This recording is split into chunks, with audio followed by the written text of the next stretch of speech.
Good evening, everybody. I hope you're all doing well. Our first card says that ancient wisdom is going to find you, and they say a new chapter is beginning. They say beware of great pride. You are doing things your own way, which is good, and you have healed a whole lot of trouble that you have had in the past. Take one step at a time. You must accept valid criticism, it will help you, and you are in control of your life now. You're going to receive something that's going to make you very happy. It's unexpected. Your loved ones say your wishes are coming true.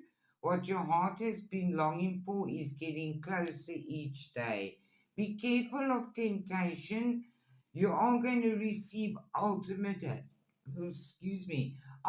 happiness, and they want you to always trust your own intuition. That is your truth. Stay in the now, and you are going to get good advice from somebody. There's a lot of divine material wealth coming our way, and we are going to be so fulfilled and happy and joy and with joy and love. And our otter spirit says you are never alone. Have a lovely evening, everybody. I'm sending you all lots and lots of love.